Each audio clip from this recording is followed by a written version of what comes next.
Right, I want you to glance at your watches, because I'm doing this in real time. Just a few seconds ago, we entered Monaco. There's the world-famous harbour, with all the expensive yachts. The Monte Carlo casino, and the Hotel de Paris, where Frank Sinatra used to lock swords with Errol Flynn. All around it lies France. But in just a few seconds, that's it. That was Monaco. It was literally as small as London's Hyde Park. But Monaco's always punched above its size. The last 50 years, it's been the most glamorous, the most star-studded, and the richest place on earth.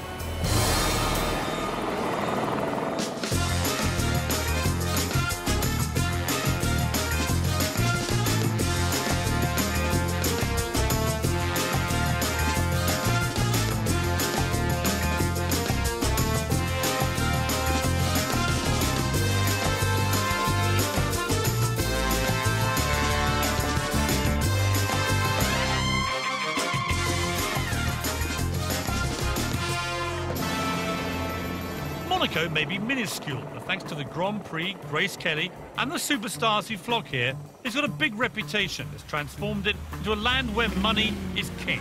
How much is this going to cost me? €1,100,000. So that view is worth about £30 million. Yes. If I've got £500 million to spend, you're the man. Absolutely. The place is crawling with millionaires, more in fact per square metre than anywhere else on the planet. There's probably 2,000 millionaires. And how many billionaires? 50. And most of them are lured here by its tax haven status. So who are these mega rich, and how do they spend their time and their money?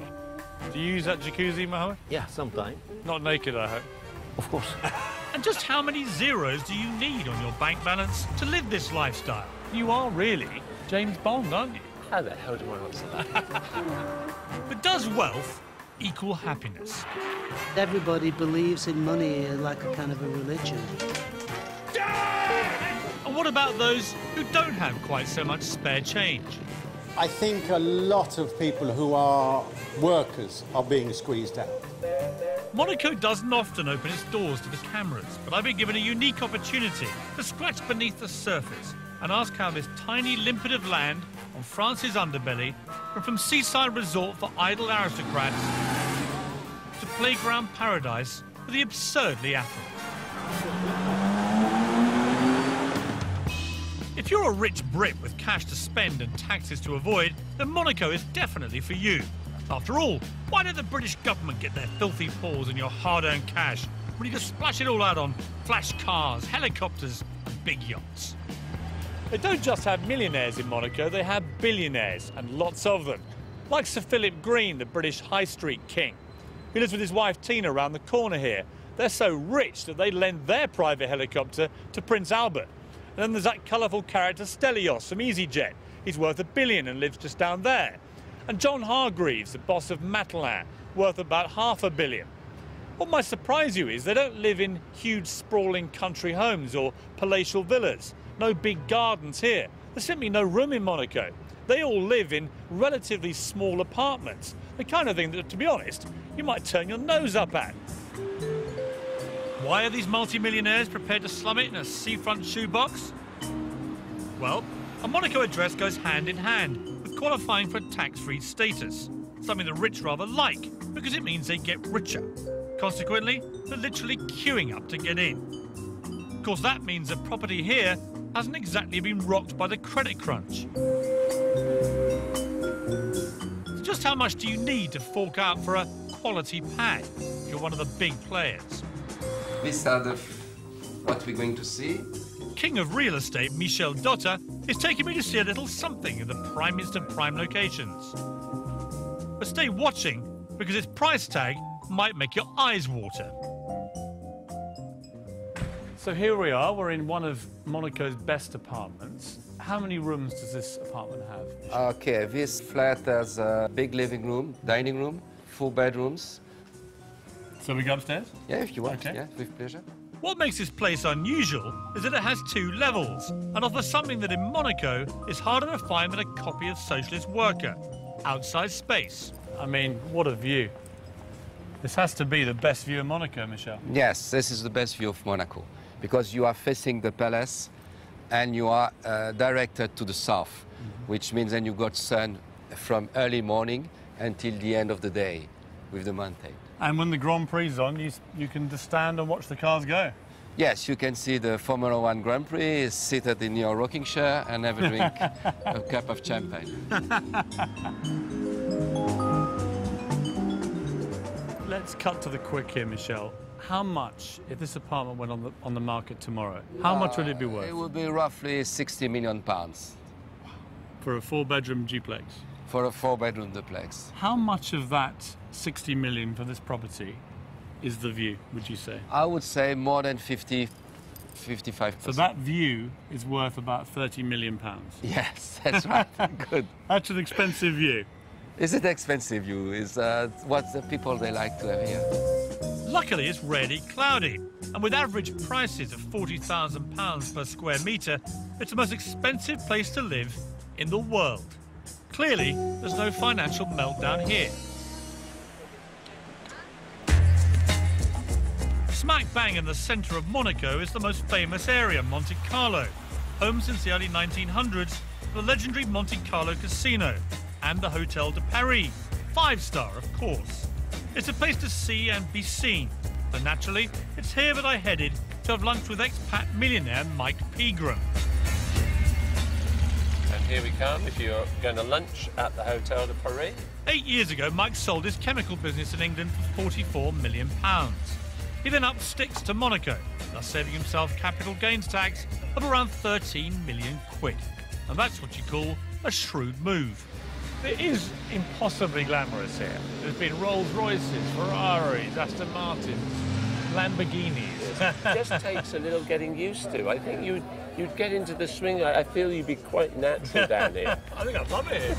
If you fancy Mike's lifestyle, then make a fortune, become resident in Monaco, spend less than 90 days a year in the UK, and bingo, your tax bill is zero. It's what the 2,000 Brits here might call don't pay as you earn. Do you think that it is a very glamorous place, or do you think that's slightly overdone, the glamour of it all? Well, one of the things I say about Monaco is anything that money buys, Monaco delivers very well. Whether it's 5-star hotels, restaurants, we've got a very nice cultural life as well. I'm a friend of the opera, a friend of the orchestra. On the other hand, in the last 3 weeks, I've been to Diana Ross, Celine Dion and Katie Melua. I suppose it does make being exiled in a self-imposed tax prison slightly more bearable.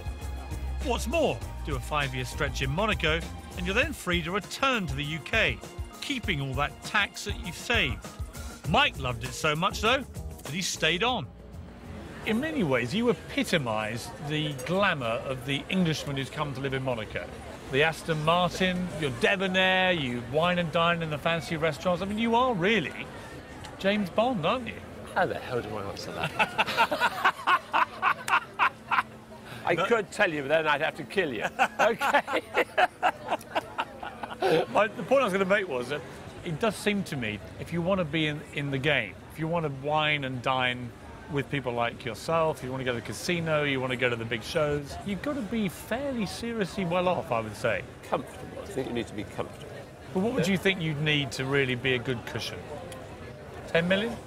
Yes, I think probably you could manage on that, if you exclude the money you've got tied up in property. 10 million should get you by. Yeah. Adequate, you think? Comfortably. With the odd highlights now and again.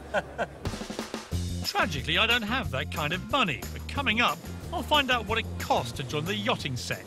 I always say to people, never spend more than 10% of your net worth on buying a yacht.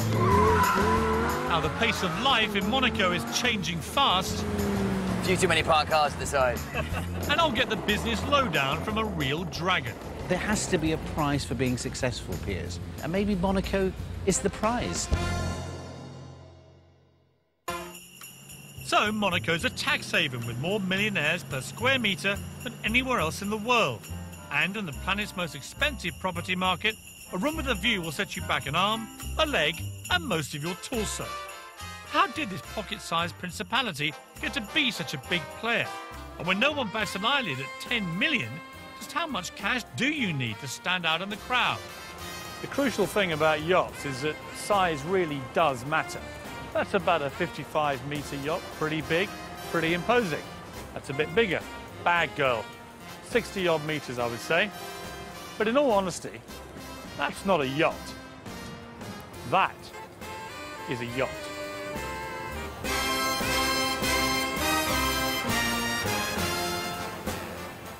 At 105 metres, Lady Mora dominates the harbour. And when she was built for a Saudi businessman in 1990, she was the biggest yacht in the world. Today, she's worth £250 million. It's what you might call a floating asset. Does size really matter? It only matters up to the point that you might want to have something a bit bigger than your next door neighbour. And of course, the annoying thing is if your next door neighbour builds something bigger, then you've got to build another one. And does that go on? It certainly does. I mean, the average... Nick Edmiston, known locally as Mr. Yacht, is the leading boat broker in town. He's your man if you're after something nautical but nice. This harbour is astonishing. I like some of the more expensive, high-end propositions that we've got Well, here. the big boat coming into the harbour right now, and the new cost of a boat like that today is between, say, 40 and 45 million euros. Really? I always say to people, never spend more than 10% of your net worth on buying a yacht. So you should be worth a lot of money to buy one of those, 400 million. Yeah, we do, you know, say $500 million is an easy round figure. So if I've got $500 million to spend, you're the man. Absolutely. Or if you've got more to spend. And as the credit crunch bites around the world, is there much sign of it in Monaco Harbour? I think the honest answer is no, at the moment there's not. I mean, I think it would be foolish for me to say that there will never be any sign of it, but you know, even if you look back into the 1930s, in the height of the recession there, rich people were spending a lot of money, and the fact is the rich like spending money when other people are not spending it. To be in the game where I come in and blow everybody away in this harbour, what do I need to bring to you? Let's start you off, maybe a very nice second-hand yacht, budget of, let's say... No, hang on. I want brand spanking new. I thought you would. And I don't want to be the second or third biggest. No. I want to be the big boy. Right. I want to be the whale of this Well, harbour. if you want to be the whale, then I think you should be looking at a budget of well in excess of 100 million today. I think we could make you respectable for about 50 million. I've never had any desire to be respectable, Nick. Let's just get the wallet out and talk some big yachts. Come on, out we go. Perched on a rock overlooking Monaco is the home of its greatest asset, the royal family. The Grimaldis have ruled here pretty much continuously since they seized the fortress over 700 years ago. 650 of those years were spent in relative anonymity. But in 1956, the then ruler, Prince Rainier III, married Hollywood movie star Grace Kelly in a fairy tale wedding that was watched around the world by 30 million viewers. It was the PR coup of the century. Overnight, the golden age of Monaco took off, and it went from obscurity to a brand that became synonymous with glamour and elegance. Grace gave Monaco the cachet that money just can't buy. It ended in tragedy 26 years later, when the car that Grace was driving plunged down a cliff. But her legacy lives on through her children, Princesses Caroline and Stephanie, and the current ruler, Prince Albert. Albert, now 51, succeeded his father in 2005. His photo hangs in every public building, not because it's law, but because the people genuinely believe that he is the key to maintaining Monaco's future. If you want to try and understand the difference between Britain and Monaco, then look at two copies of newspapers today. One's the Daily Mail from back home, Knives, Why No Part of Britain is Safe. And then we turn to the local paper, the Nice Matin, Monaco edition, which has as its main story a couple of ballet stars. Page 3 is a series of pictures of glamorous yachts in the harbour. And my favourite story is on page 5, a 94-year-old local resident who's gone hang gliding. And of course, there's always the weather report. Sunny for months. According to this, there is simply no crime at all in Monaco. And that's because security is absolutely paramount here. There's roughly one police officer for every 62 residents. And with hundreds of security cameras, it's CCTV heaven. And every single vehicle entering Monaco is scanned by computer to keep out the criminals. It's also spotlessly clean. The streets are scrubbed every morning. So after splashing out on a Versace gown and Jimmy Choos, you can tool around town without fear of stepping in something untoward. I mean, what's the point of spending your billions on the best that money can buy if you can't show it off? This is just a typical jeweller's watch shop in Monaco. And to give you some idea of the extraordinary prices you get here, look at that watch at the top there. Nice sort of jewel-encrusted watch with a black strap. When I first saw that, I thought, oh, it looks pretty good. Maybe 1,000 euros, 2,000 maybe. If it was really expensive, 5,000 euros. Let me tell you what that watch actually costs. 1 million euros. The flash watches here are 10 a penny. Well, 10 a million, as are Ferraris and Lamborghinis. So what do I really need to get noticed in Monaco? So Bruno, look, I want to buy a new car and I need one that fits my personal brand. What would you suggest? Hello, I have one car for you. It's an exceptional car. It's a Bugatti Veyron. Exceptional is almost an understatement. The Bugatti Veyron has a top speed of 253 miles per hour and is the most expensive car in the world. But get this, there are 6 of them currently registered in the square mile of Monaco.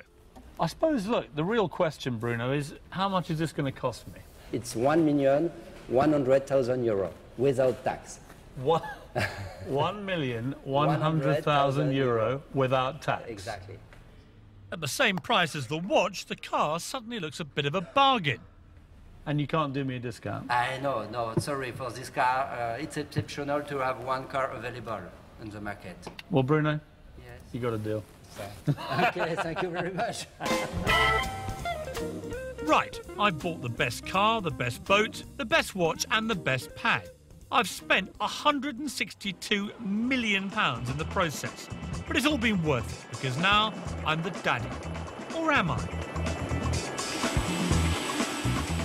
One man who can put things into perspective is James Kahn of Dragon's Den. He's been coming here on business for over 10 years and recently invested in Avalus, a Monaco company that specialises in providing luxury travel for the mega wealthy. How competitive is it down here? Because you meet a very rich guy and he's got $1 billion in the bank, and then Philip Green walks around the corner, he's got $4 billion. So I mean, the guy with $1 billion suddenly feels rather cheap and poor. I think everything beyond 100 million, Piers, is actually irrelevant. If you've got 100 million, there is only so much you can do. I mean, how many mobile phones can you carry? I mean, you say that, but take Roman Abramovich. That's his boat there. Okay. And it's parked in Aix, round the corner from Monaco, because it's simply too big to get into the harbour. Now, he's got 3 like that, and he's building an even bigger one, the world's biggest yacht. And you can't help thinking that the only reason he's doing this is to be top dog. That concept of competition exists amongst probably the world's 50 richest people. Yeah. And of course, at that level, it's about the biggest private plane, the biggest yacht, the biggest mansion. But I think for us mere mortals... For the mere 100 million bracket. That's right. It's a different game. And remember, Piers, in Monaco, there's probably 2,000 millionaires. I mean, 2,000 millionaires is a reasonable number. And how many billionaires? I would say probably now 50. 50 billionaires? Yeah, absolutely, no doubt. 2,000 millionaires in a population of 35,000. Which is obscene. I suppose the last question I have for you is, having heard all this, how do I get to the 100 million? Someone well on his way to that 100 million mark is Miles Mordaunt. An ex-racing driver, he came here 6 years ago, having made his fortune in marketing around Formula One. And is one of those rapidly becoming the new face of Monaco. Very rapidly. Few too many parked cars at the side. Now, if we were driving along in your white Lamborghini in England, probably most people would look at you in your shades, looking fit and tanned, and in your white shirt and think, toss it, to be perfectly honest with you, Miles. Over here, I've noticed as we drive around, it's a very different kind of non-envious environment, isn't it? It's one of the positive aspects of living down here. You can have a car that you like, you love driving, you enjoy it, and there's not some kind of horrendous envy from everyone. Unlike some, though, Miles isn't here to spend. He's hoping to make, and sees Monaco as one big business opportunity. It used to be elderly couples retiring here, and that's not what it is now. I mean, I find the place stimulating. I think it's a real hotbed of entrepreneurs now. You know, a lot of the people you rub shoulders with, they're interesting guys. So, Miles, look, tell me where Monaco begins and ends here. It's probably actually about 60% of what you see there. So it's actually a strip along the left-hand side. So all the tall buildings you see are in Monaco. So that actually gives you a perfect line along the back. It then comes back in. So most of what's going on up the hill there, that's not actually Monaco. That's France. It's France. So that tall building towards the back is where Monaco ends? Yep. So if you rented a flat in that building, you could live 5 meters the other side of it and pay a tenth the price, but you wouldn't be looked after in the same way as a Monaco resident. Re the safety. Have you ever seen a fight in a bar? No. There seems to be something about Monaco. I think when people come to Monaco, you know, they understand it just has this persona, and people seem to raise their behaviour. They also have some interesting rules here. You can't walk around the streets of Monaco with no shirt on. So I don't know. I think yob mentality, things like that, if you nip them in the bud, they don't start, you know, and people always seem very, very well behaved and respectful. Monaco today does seem like utopia for those who can afford it, that is. But incredibly, back in the mid-19th century, the country was on its knees, one of the poorest places in Europe, a lot ropier than utopia. Its saviour was the building of the Monte Carlo casino in 1863. Within just a few years, it was generating so much money that Monaco was able to abolish income tax. And there's further protection for the monegasques, as those born and bred here are known. It's illegal for them to gamble in their own casino. 2 perfect examples of how the house always wins. Inside, there are 6 exquisite gaming rooms.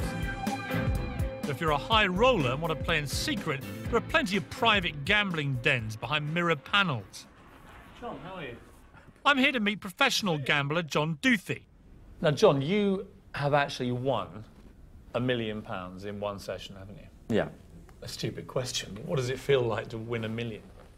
Funny enough, when I won it, it didn't really strike me. And then suddenly, when it cleared my account, I just suddenly realised, you know, it's a very large sum of money. You know, you can take a lot of pressure off. But in the end, like all casinos, they win, right? Of course. I mean, that's the risk you take when you come into a casino. Obviously, you're a big gambler. You've been in Vegas, all the big hot spots. What does the Monte Carlo casino mean to all gamblers worldwide? Because it must still retain a slight magic to it. Well, it does, because this is really where it all started. You know, everything about Monaco is just luxury. You know, you just feel you're sitting in luxury. You know, everything, the chips, the personnel, the way you're treated, you know, outside. There's something very, very special about it. You know, it really is the mecca for gamblers. I love these chips. They're all very colourful and glamorous, and sort of they look like nice little toys. And then, of course, you look at something like this, and that says 200,000 euros. Yeah. So if I was to put that there, that is 200,000 euros. Yeah. OK, I've emptied all my piggy banks. It's time to try and find out what it's like to win millions. In front of me, I actually have chips to the value of €1 million. And I'm going to put the whole lot on red. It's double or nothing. 2 million in the bank. Get in there. Well done. Thank you very much, Philippe. I'd like my chips, please. On the surface, Monaco looks like a gamble that's more than paid off. But there are 2 sides to every story. And so, I'll be venturing into the less salubrious neighbourhoods. Other people's dirty washing and a building site. Personal space seems to be less important here. I mean, to put it mildly. I'll be asking if Monaco can cope with the influx of even more money. Certain nationalities coming in are prepared to pay any money to get an apartment. Stupid money. And I turn to the dark side. There's an awful lot of hookers here.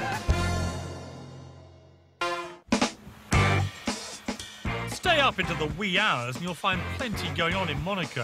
At the Sass Cafe, rock singers, racing drivers and the odd Hollywood star or two all rub shoulders with the more one-of-the-mill millionaires as they party hard, fueled by firework and blaze bottles of vodka and champagne at £1,000 a pop.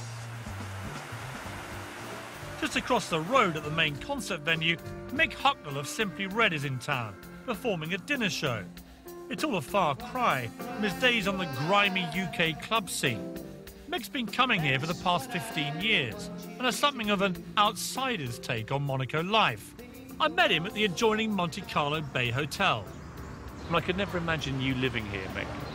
Not my scene. I'm proud to say I've always been a British taxpayer, and that's just the way it is. It would be the total antithesis of everything you stand for. But I have grown to sort of enjoy it in a kitsch kind of way, you know. My favourite one is the Jack Nicholson quote. I thought sums it up pretty much better than anything, really. He just said it's called Alcatraz for the rich.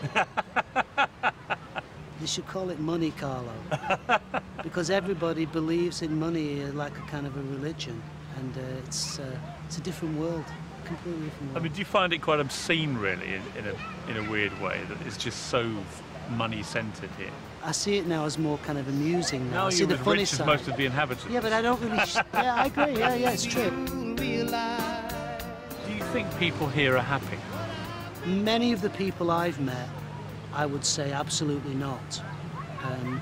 There's a lot of old guys here with very young girls, and if they're not hookers, they're on a wage, or they're on what they might call an allowance, and they usually end up in the separation with an apartment and a car, and then they move on to the next guy, or as Jackie Mason might say, the next schmuck. You know, so it's really, that to me is kind of the rhythm of this place in a lot of ways. Of course there are perfectly respectable families here and everything like that, but I'd say there's an awful lot of hookers here. Monaco certainly fits the bill as a sinful party playground for the rich playboy millionaire. It's full of temptation and fast living. And I wondered, where does that leave the ex-wives that have been traded in for a younger model? Well, to my surprise, divorcees Lavinia and Judy have a refreshingly sanguine attitude to the way that things seem to work down here. What is the average day like for ladies like you in Monaco? What do you actually do all day? Eat grapes, sit on the beach. Personally, I do quite a lot. Yeah. we both work, actually. In normal circumstances, you'd both be tremendously good catches. But over here, let's be brutally frank about it, the older guy who may normally be very attracted to your charms has his head turned by this stream of young women from Russia and Eastern Europe and so on. Is that what goes on here? Probably if I was a man, I'd do that too. Would you? You don't blame them? Not really. I think if they're on their second or third shot, they probably want to go younger and younger. It's normal. But where is love in all this, Lavinia? I can't jump into their heads. Some of these girls are very, very educated people. Probably they're very entertaining as well, and they've got one life to lead. I'd probably want a rich young guy anyway. I'm not getting a feeling from either of you that you feel particularly like you're missing out here. No, certainly not, no. If there is a lot of sex going on, it's going to have to be confined to pretty small bedrooms, because the main downside to life in Monaco is a lack of space. And with more millionaires than you can shake a stick at clamouring to get in, every inch is worth a fortune. Down there is Fontvieille, the most exclusive part of Monaco, with its amazing apartments, its fabulous waterside restaurants, the obligatory luxury yachts. It's where David Coulthard lives, and the property and newspaper tycoons, the Barclay brothers. The most extraordinary part of Fontvieille is that until the early 70s, that was all sea. It just didn't exist. By reclaiming more land, Monaco is hoping to create many more Fontvieilles in the future. But until they do, places to live are going to remain pretty hard to come by. Consequently, finding somewhere that's actually for sale is easier said than done. And that's why 70% of people in Monaco rent, including the likes of Shirley Bassey, Ringo Starr, and even Monaco's richest resident, Sir Philip Green. They all live in apartments that will set you back a tidy £25,000 a month. Much as I'd like to live next door to our Shirl, with prices like that, I wonder whether a starter flat at the lower end of the market would be the smarter option. Miles Mordaunt, our marketing millionaire, this time in his runaround car, took me to see something in a lesser part of town. Come on in. Prepare yourself. Come on through to the lounge. The view is sumptuous. I mean, of all the views on the French Riviera, I think other people's dirty washing and a building site. Personal space seems to be less important here. I mean, to put it mildly. Miles is converting this studio into a one-bed flat to make it more desirable. Here is your expansive kitchen, which I can almost touch the sides. How much are you asking for this? This is for sale for 1.5 million euros. You're joking? No. You're serious? Yeah, and I think it'll actually go fairly quickly. 1.5 million euros? Yes. Over 1.2 million pounds? For? 47 square metres of luxury. Monaco is already the most expensive country in the world to live in. Add in Russian oligarchs heating up the property market and rents soaring, and you'll understand why the workers here on an average wage of just over £2,000 a month are starting to complain. Mr. Bryan moved to Monaco in the 1970s and set up his catering firm selling posh nosh to rich aristocrats. And no, they don't eat dogs. That's just Lulu. Someone like you, Brian, you're not a rich man, I guess, compared to most of the people who live in Monaco. You're what I would call one of the workers here. I'm a worker here. Are you being slowly squeezed out by all this new money? I think a lot of people who are workers are being squeezed out. 20 years ago, 25 years ago, workers lived in Monaco. Now they don't live in Monaco. They can't afford to. They can't afford to. Because you've got certain nationalities coming in and prepared to pay any money to get an apartment. Stupid money. You could never afford to buy an apartment, or a worker could never afford to buy an apartment. So obviously they live over the border. That brings its repercussions in the sense that we get drowned with traffic at 9 o'clock in the morning. You know, when I first came here, you didn't have a rush hour. Now you have a rush hour. Where do you think it'll go, Brian, in 5, 10 years, Monaco? I just hope they don't get swamped by traffic and too many people, because that, to me, will take a lot of the charm away. A lot of the charm was based around the fact that it was, to a certain extent, a village atmosphere, that you could go down the road and you knew 10 people as you walked down the road. The fact that you knew the local policeman. Now, you don't get that situation. Consider this. Every day, 40,000 workers stream over the border from France into Monaco. 1,000 tourists pop in to clog up the streets. And the almost daily cruise ships dump 2,000 passengers a time via the sea route. Great for the economy, maybe, but there's no doubt that Monaco's character is feeling the strain. Forgo residency and that tax-free status and live just a stone's throw into France, and you'll get anywhere up to 10 times as much bang for your buck. Supermodel and Monaco resident Teresa Maxova took me to see a friend's house just 20 minutes from Monte Carlo. I bet you've got a huge family. They all have over there. Wow. Kids, dogs. Look at this. Now this is my kind of place. Clearly my charm and wit left her tongue-tied. Clean it up, but not properly enough, you know? Don't worry, we'll forgive you. Look at this. Look at the view. Yeah, Look at the room. You can swing a cat in here or a supermodel. Well, you If you play your cards right. You can have kids. You can have, yeah. It's a bit early Animals. for that. A bit early for kids. We've only just met. Come on. I mean, the choice is very simple to me. You either live in this, or you live in a tiny little box in Monaco in the heat, with no pool, no garden, probably no supermodel girlfriend for 60 million. I'm doing the maths here, Teresa, and it's not good for Monaco, You know. I'm afraid. And the great thing about it is, if you have a problem with your computer, you've got the number 2 at Microsoft living next door. This evening I have a hot date with Teresa back in Monaco. Well, she's letting me tag along to an exhibition of photos by ex-Rolling Stone Bill Wyman. and is just one of an endless stream of mingling, celebrity bashes and fundraisers that take place on a daily basis in Monaco. Back there. If you look really close, you see Charlie just through. Yeah. Bill's in town to perform for Prince Albert at the annual Red Cross Ball, one of the events that last year helped Monaco raise an estimated £100 million for charity. Teresa uses the scene here to help raise money for the Teresa Maxova Foundation, her own children's charity back in the Czech Republic. So how much have you raised for your foundation so far in total? I don't know, €3 million. Okay, it's a lot of money. Yeah. You've done very well. Yeah, trying to work my best. Really? It's very good. It certainly is, though to be fair, you can't get a more target-rich environment. Is this kind of event a typical Monaco kind of thing? I think you get a lot of different events. You get art, exhibitions. You get photography exhibition. I think there's a lot of little different things. Then, with no motorcade, fanfare, or 21-gun salute, Prince Albert turned up at our small gathering in a small shop on an ordinary street. It was remarkable to see how accessible he is. You certainly have an extraordinary society here. There's a lot of respect amongst the people towards each other. And you should be very proud of what you've achieved. I think your mother would be very proud of you. Do you feel that? It's always emotional to think back on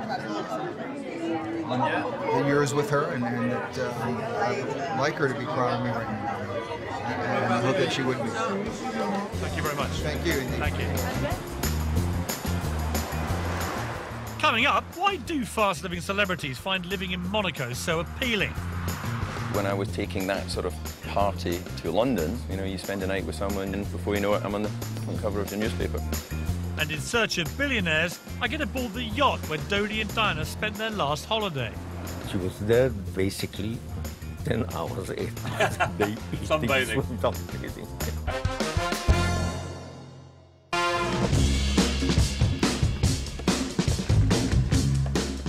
The Monaco Grand Prix is the most glamorous motor race in the world, and David Coulthard has won it twice. Quite aggressive on acceleration. Yeah, I like to, One in Rome and all that. Use the horses. I mean, incredibly glamorous when you come through here. When you're in a racing car. It's just the ultimate glamorous Grand Prix. It's everything that a Grand Prix should be. The Grand Prix started in 1929, and as you can see, was as glamorous then as it is now. Okay, well, maybe not, but it was a long time ago. What is true is that it instantly captured the world's imagination, and today is broadcast to 100 million people. For Monaco's image, it's a marketing gem. I've got to say, on behalf of every tabloid newspaper, thank you for everything you did for us, because you were perfect. You were the racing driver who liked spending money, partying, and lots of pretty girls. It was great. It was fantastic because you had the safety of being able to go out, enjoy yourself, enjoy all the trappings of success, but knowing that you were only 1 kilometre from your apartment if you needed to head home quickly, and knowing that you weren't going to get into too much trouble. Whereas when I was taking that sort of party to London, you spend a night with someone, you think you're nothing more of it, and then before you know it, I'm on the cover of the newspaper.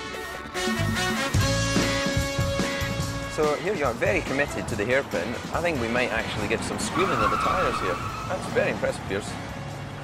Thought you were going to hit the van. Were you getting a bit nervous there? I was. I thought the van was in your blind spot.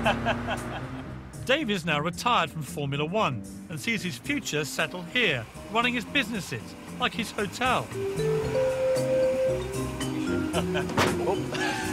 Had to happen. He nearly hit my hotel, for God's sake. Although attracted mainly by the tax savings, David also came here for the privacy it affords. You see, in Monaco, the police operate a zero-tolerance policy on paparazzi, so he can do whatever he likes and no one will be any the wiser. Given that racing drivers now are big celebrities worldwide, is it quite nice to be able to live in relative anonymity here? Absolutely. It's totally unique. I've never seen anything like this anywhere in the world. There is no paparazzi. I went to Saint-Tropez yesterday, and paparazzi everywhere. Now, you might say, well, there's going to be in Saint-Tropez. Well, why should there be? It should just be another place where you can go and hang out and have fun with your friends. Monaco, they're not here. Therein lies a conundrum. Anonymity won't do for the young, fame-hungry mob of up-and-coming A, B, C and D listers. They need the Paps as much as the Paps need them, and so are heading elsewhere. Monaco has lost its crown as the happening in place. The 24-hour non-stop celebrity drip-feed culture of today just doesn't fit here. I think this wall on the American bar of the Hotel de Paris sums up what's happened with Monaco. All these pictures were taken here. David Niven, Orson Welles, Errol Flynn, Marlene Dietrich, Peter Sellers, some of the biggest stars in entertainment history, all very refined and elegant and beautifully dressed. Monaco has changed because the nature of celebrity has changed. It's still got it, but it hasn't got that. So while the Paps are in Saint-Tropez shooting Paris Hilton and she accidentally goes out without any underwear on, here in Monaco, the only stars being captured on film are the cars. Time to find someone who's experienced both old and new Monaco. I didn't have to look far. Moored nearby in the harbour is the yacht that Diana and Dodi famously spent their last holiday on. And on board, its equally famous and seriously wealthy owner, Mohammed Al Fayed.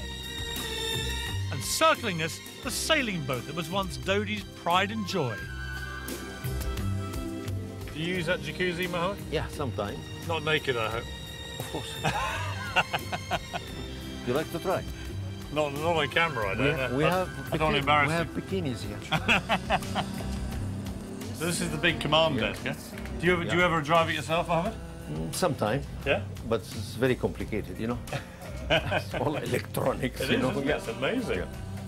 And is he an easy boss to work for? Yes, fantastic. 25 years. Really? Yeah.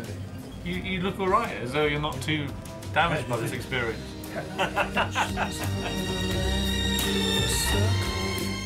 We're on your boat. I've spent the entire week in Monaco trying to find a genuine, bona fide, stinking rich billionaire.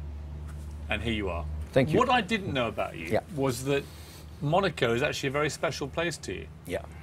You've been here over 40 years. That's right. As a resident, and your boat's moored in the harbour. And in those early days, it was impossibly glamorous. I mean, you had Liz Taylor and Richard Burton used to moor their boat next to yours.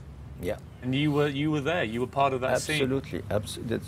I mean, Grace Kelly was there with Richard and Elizabeth. What was she like, Grace Kelly?